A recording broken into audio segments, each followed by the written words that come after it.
from the storyline, as Gratitude explained even better, that they could actually cite the kidnappers and were trying to chase. But what is striking is the fact that we had army soldiers along that same express, and they said nothing was being done. They did not even try to maybe join the chase to apprehend these kidnappers.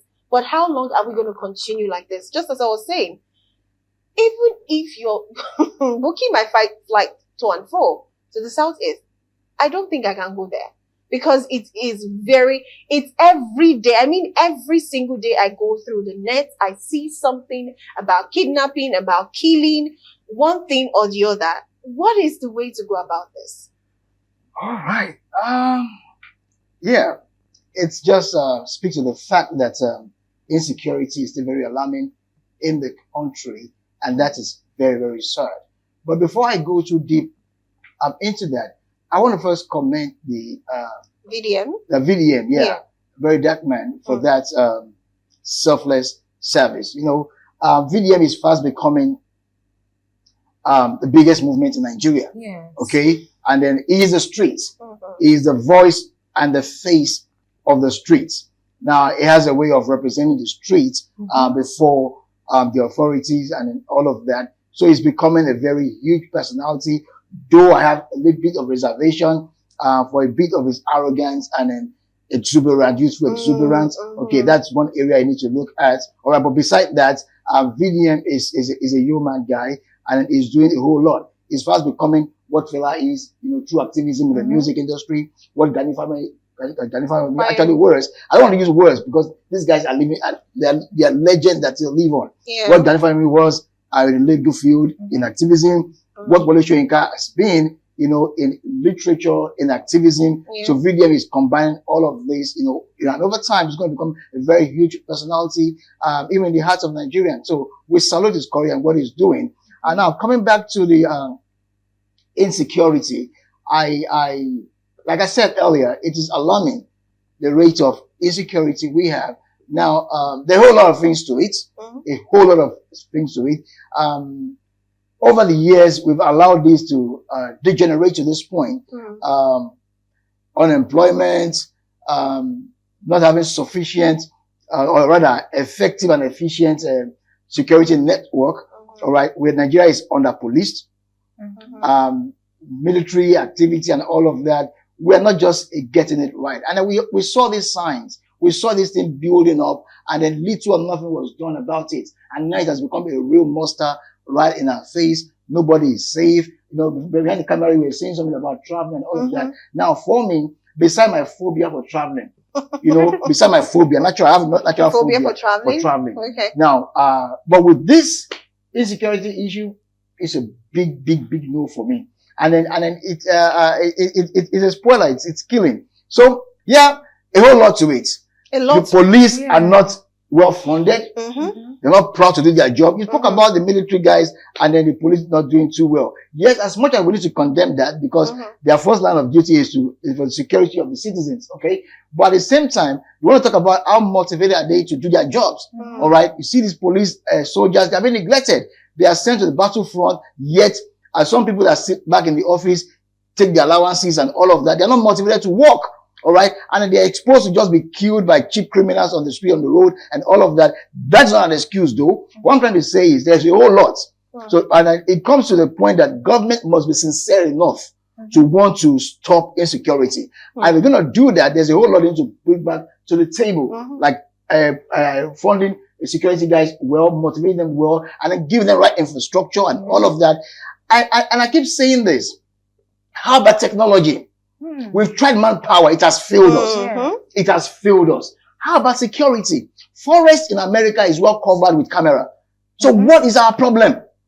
What is our problem? How about security? What about connecting to what's it called? To satellite out of space and all of that. So we can actually get these guys on real time.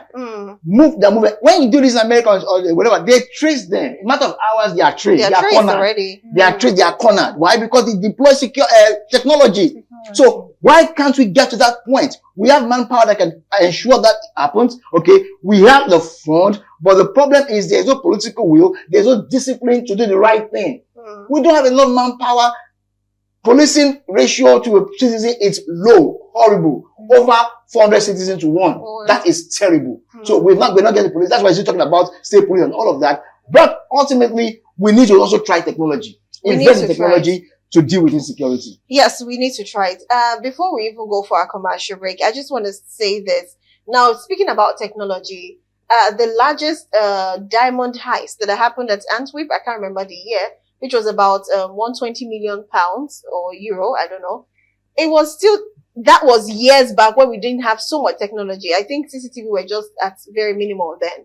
They were still able to get who, it took a while, but they were able to get who did that. And I think it's important when you said technology, because I feel we have the technology, but we are not making use of that. But anyways, we'll be hearing from Prince just after this commercial break. When we come back, we'll ask Prince for his opinion on this matter. Right, welcome back. Yes, used to watching the buzz.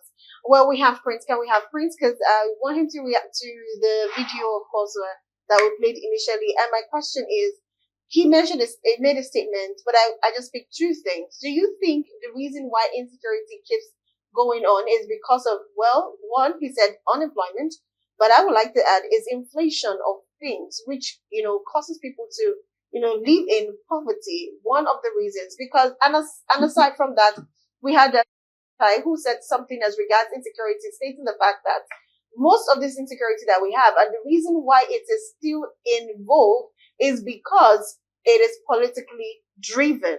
So we would like to know from all of this, which, or if you share your own personal opinion about all this. Prince, over to you. All right. Unfortunately, insecurity continues to thrive, not basically because of unemployment, but because there is no punishment for any crime that is committed. In a society where you don't punish people for a crime committed, you expect that that crime will continue to linger on. How can you, in all good judgment, tell me that when you arrest people who are either kidnappers, bandits, Boko Haram, call them whatever you want to call them, especially in the north, you come up and tell us, oh, they are being, integrated, they are being rehabilitated, and you push them back into the society. So what are you trying to tell us? You're trying to tell us that, oh, you can go and commit your crime and come and repent and get a forgiveness, and then everything goes back to normal. It is totally wrong and unacceptable. Well, yes, I agree that in some situations it could work, but considering the fact that we're dealing with people who have two missions when they come to you, to steal or to kill. So you cannot allow people whose mission is to kill and steal to go unpunished. You must punish them. You must set the rules of engagement. And that is why you have a government. Now, on the other hand, yes, poverty, unemployment, bad economic decisions is plunging the nation deeper into crisis. If you had followed the National Bureau of Statistics statement they made, I think yesterday or so, where they were saying that the policies of this government, in quotes, is dragging Nigeria down, dragging Nigeria back.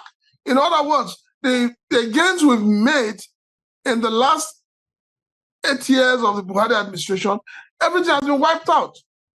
There is nothing to hold on to. So I do not understand why the same government that made those decisions is finding it difficult to sit back and retrace our steps. And then when we talk about the policemen on the checkpoints or the soldiers, look, I had an experience 2 Sundays ago. I was coming all the way from Owerri. We got to Umunede, and just after the checkpoint, wasn't even up to a minute after the checkpoint, this truck rammed us off the road, pushed us into the bush. And it was just the grace of God that it was only the car that got damaged, and we came out. And this driver ran away. But there were policemen there. They didn't even bother to blink an eye. So my friend got upset. I went to meet them and said, okay, we expected people to come and help us. And the only thing the policeman said, oh, sorry about that. So, no, this thing happened to you. Let me call a towing vehicle for you to come and tow your car out of the bush.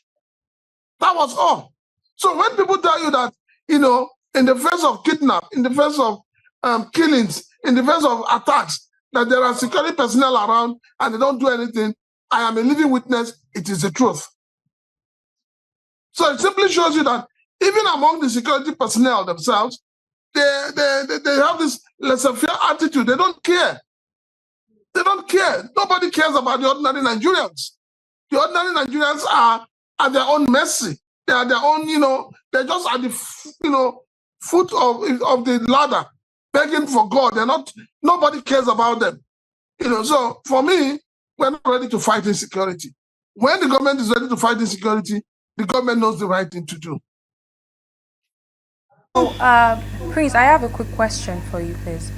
So, what measure can be taken to prevent similar kidnapping incidents in Nigeria highway in the future? Because listening to you talk about the insecurity, the reaction of the military forces when it comes to insecurity in Nigeria is really sad. So what measure can we put in place to address this issue? Because it's becoming a very, very big issue in the country right now. So what do you think we need to do? In final claims, you don't mount checkpoints on the roads. For out of every 100 meters, there's a checkpoint. No. What do they have vehicles for? Why do they have motorbikes? So why don't we deploy technology like Chris just said? We need to deploy technology. We need to have policemen who are ready and willing. We have to have military men who are ready and willing to engage, not people showing docility. And the only way you can do that is you also need to look at what are you paying these military men and these policemen who stand under the sun, under the rain, to provide security to Nigerians. What is the minimum wage in Nigeria today? The government has left the focus of the ordinary people and they're focusing on themselves. That is why they're telling you they want to review the salary of the minister, they want to review the salary of the president and so on. But what happens to the ordinary Nigerians who are below the ladder? What happens to the policemen who are even here? Some of them sew their uniforms on themselves. The military sew their uniforms themselves. What insurance do they have to be able to stick their neck out to protect the Nigerian people? So it's not just about policies, announcement on radio and TV. No, it's about practicality. You don't pay them well, you don't house them well, there is no insurance for them when they die, nobody takes care of their families. How do you expect them to stick their neck out and protect? And then most times, when they even make an arrest, you still have Nigerians who would come out to go and bail and defend these people. So you have two laws in Nigeria, one law for the rich, one law for the poor. We need to change it so that everybody is at status quo. Everybody is at the same level. That is the only way you can fight this thing. And then finally, the government needs to create employment. The government needs to look at our policies that is pushing Nigerians down into multidimensional poverty and look at it and find a way to mitigate it. People are hungry. There's so much hunger in the land. There's so much frustration on the faces of Nigerians. There's so many people are going about, they are depressed. So the government needs to have a human face. Unfortunately, this APC government does not have a human face. Okay, thank you very much, Prince, for that one. Now, just to wrap up on this particular topic, I think you want to buttress the point on technology. Yes. That's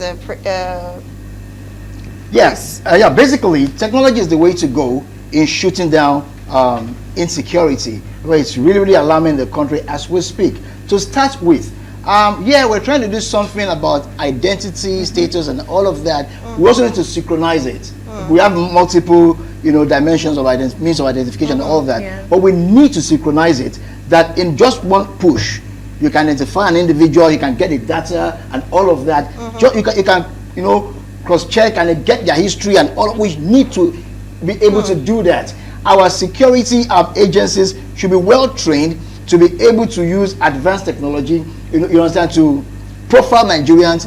All Nigerians should be captured in our identity profile scheme. And the people that come into Nigeria, either through the airport, through the road borders and all of that, they should be captured, captured, as at when the time of coming in, the duration in Nigeria and all of that. So we should take identity profiling very seriously, all right, so that possibly all Nigerians are captured.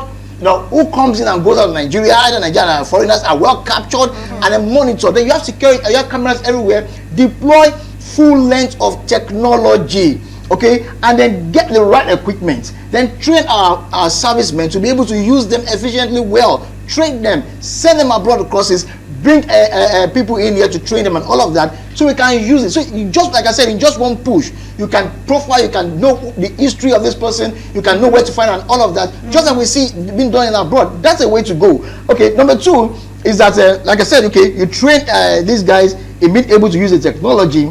Then, of course, very importantly too, is the political undertone to insecurity. Okay. Yes, if Abacha was a nightmare to Nigeria all of his life, because he was involved in all the coups and all that till he died, but one thing it gave to Nigeria as a gift was that if insecurity is being sustained, there is government interest involved in it. Yeah. And to a large extent, that is true. Now, to also go a bit further, if you will not say government per se, but you could say political interest. Yes. All right. Now, because we live in a society where there is huge brutality, political brutality. Now, like Prince said earlier, Nigerians are not a major interest of these guys. All right. So they use Nigerians as collateral. But what they want is, they want their selfish interest. So if it will mean killing Nigerians en masse to make the government in power look stupid, so that they can grab power of that government, they will do that.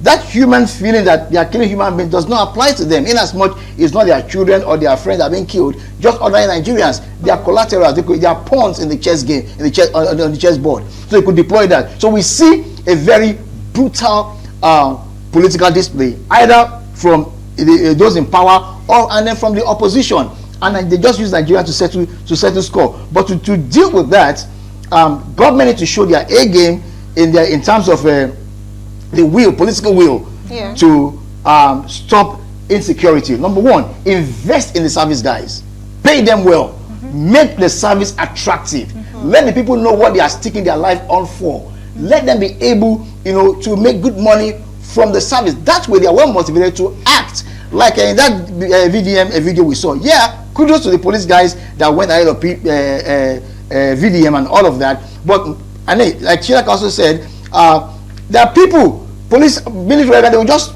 turn the other side. Why? They're not motivated to do anything. They said they're not motivated. So pay them well, give them the right motivation, and give them assurances that when they retire, they will not retire into poverty. Give them assurances that if they die in a line of duty, their families will not be abandoned like we see today. All right? So just get this thing right, and then, very importantly too, punish the criminals. Punish the criminals. Make going into crime something that an average person wants to run away from. Make it something that will not be an option to an average Nigerian. Punish criminals. Like that's why, personally, I go with capital punishment anytime, any day. I know the West is doing a whole lot to wipe it out. That's why I like countries like Malaysia, China, Japan. You are caught in all this trap, you are gone. So, and if you don't want to die, you don't venture into it. So I believe so much in capital punishment, because we all have our issues, we all have our frustrations. But then, if I'm not going to take it into my hand to become a criminal, to kill or to maim or to steal from somebody, then you should be able to endure that too. We all have our issues. So sometimes some of these guys having economic circumstances as an issue of going to crime, there are people with severe more problem that are not taking crime. And of course, yes, lastly, let me land here. Yeah, please. For the political undertone, there's also an economical gain for them. But they make a lot of money from ransom and all of that. So there's economic gain for them. So when they deploy their foot soldiers, the bandits, to go kidnapping and all of that, they know what to do, and then they reap the harvest of a ransom and all of that. So, but everything still boils down to government raising enough will to stop insecurity, and they know exactly what to do. Okay, all right. Thank you very much for that. Well, from all indications, your analysis and Prince's analysis is we need to deploy technology. Technology has to be in place. And moving on with yours, you have to take care of our military men. We have to take care of our officers. They have to be well fed, well catered for, and the weapons that they use. If they need to be mobile, they have to be mobile. If they need to be more equipped, they have to be more equipped. If we really need to, sort this out. And you made sure something very important also. You said the political parties, the political leaders are actually one of the A game players in all of this insecurity. And that means that there's a problem. So it needs to be fixed. That pattern fixing, I do not know, because it's a whole lot. It means that it has gone way deep, that we have to deploy technology. Because at that point, I can't see how you want to man over technology somehow, because it will be beyond your jurisdiction. But anyways,